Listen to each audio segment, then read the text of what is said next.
자, 요즘 북한의 잇따른 도발, 특히 핵 위협 수위를 높이고 있죠. 여기에 대응하자면서 전술핵 재배치, 핵우산 강화, 핵 공유 같은 주장들이 잇따르고 있습니다. 이 마땅한 주장들인지 검증에 앞서서 대체 뭘 말하는 건지 개념부터 정리해 볼 필요가 있겠습니다. 조현진 KBS 해설위원 나와 있습니다. 자, 어쨌든 우리도 핵으로 대응하자 이제 이런 논리잖아요. 이 개념들이. 먼저 전술핵 재배치, 이게 정확히 뭘 말하는 겁니까?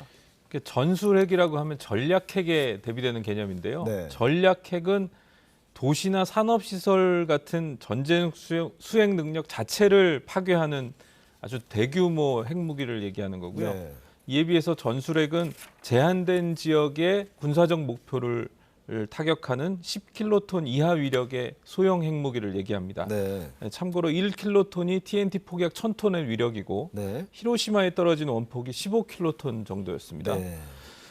그런데 이런 주장도 있어요. 우리나라처럼 좁은 지역에 인구가 밀집해 있는 상황에서는 전략핵과 전술핵을 나누는 게 무의미하다. 그만큼 피해 범위가 넓으니까요. 그렇죠. 네.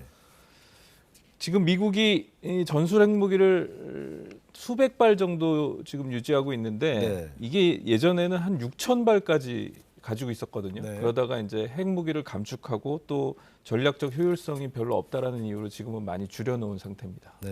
그러니까 과거 그 우리나라에도 그 전술 핵무기가 있었다는 거잖아요. 그래서 그렇죠. 그걸 다시 들여오자, 재배치하자, 이제 이런 그렇죠. 주장이네요. 50년대부터 80년대까지는 이제 주한미군의 다양한 종류의 그 전술핵이 있었는데 네. 92년도에 한반도 비핵화 공동선언이 발효되면서 이제 이게 다 철수를 했거든요. 네. 이걸 다시 들여오자는 건데 지난 30년 동안 이제 한국과 미국이 한반도 비핵화 정책을 추진해 왔잖아요. 이것에 정면으로 상충되는 거기 때문에 이게 현실적으로 바로 가능할지는 좀 의문인 상황입니다. 그렇겠죠. 그야말로 핵전쟁 태세를 일단 갖추자, 이렇게까지 좀 논리를 볼 수가 있겠는데, 자, 그다음 핵 우산 강화, 이 개념 설명을 좀 부탁드리겠습니다. 그 핵우산이라는 게 핵 확장 억제 전략을 이제 비유적으로 표현한 건데 네. 핵무기를 가진 국가가 핵이 없는 동맹국의 안전을 보장한다는 네네. 겁니다. 그러니까 예를 들어서 북한이 남한에 핵 공격을 하면 동맹인 미국이 대응해서 북한에다가 핵 공격을 한다는 개념인데 핵을 가지지 않은 국가가 동맹에 의존해서 핵 공격을 막을 수 있는 힘을 갖게 된다. 이런 면에서는 긍정적인데 네. 이게 또 불안한 게 동맹국이 핵 공격을 받았을 때 핵 보유국이 실제로 핵 공격을 해줄 것이냐. 그렇죠. 왜냐하면 핵 공격을 했을 때 핵전쟁에 휩쓸릴 수도 있고 가담하게 되는 거죠. 본토가 공격을 받을 수도 있잖아요. 네네. 그래서 이거 믿기 어렵다. 이런 주장도 있습니다. 그래서 북한의 핵 공격이 임박하거나 감행이 됐을 때 실질적으로 미국의 핵우산이 펼쳐질 수 있도록 실행력을 높여야 한다. 이게 핵우산을 강화하자는 주장 내용입니다. 네. 자, 그리고 또 하나의 개념 설명.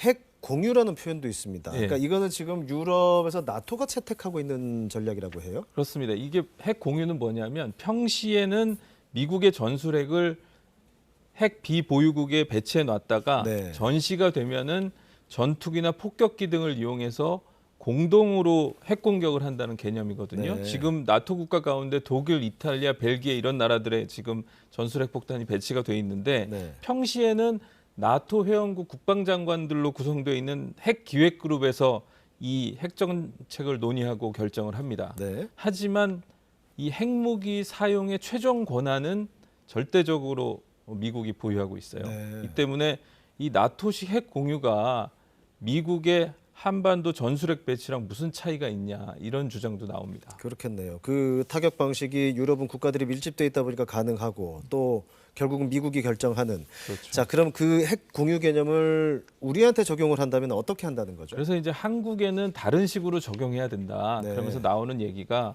예를 들어서 괌에 미국 전술핵이 있으니까 그거를 유사시 한국군과 공동 운영할 수 있도록 평소에 한국군의 전투기나 폭격기가 참여하는 훈련을 하자. 네. 또는 핵무기를 탑재한 미 항공모함 전단이나 원자력 추진 잠수함을 한반도 주변 해역에 상시적 순환 배치를 해서 바로 타격할 수 있도록 하자. 이런 방안들이 지금 제시가 되고 있는데요. 네. 이 방안은 사실 한국이 요청한 전례가 있습니다. 2016년도에 북한이 5차 핵실험했을 때 당시 박근혜 정부가 핵 항공모함 등을 한반도 주변에 상시 또는 순환 배치해달라 이렇게 요구를 했는데 네. 당시 오바마 행정부가 이걸 거부를 했어요.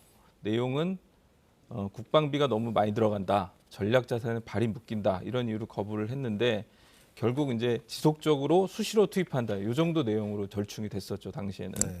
자, 지금 이런 주장들은 당장 경제 외교적인 측면도 많이 고려를 좀 해봐야 될 텐데 좀 논의 진행 과정 보고 이 부분도 추가로 짚어보겠습니다. 조현진 해설위원이었습니다.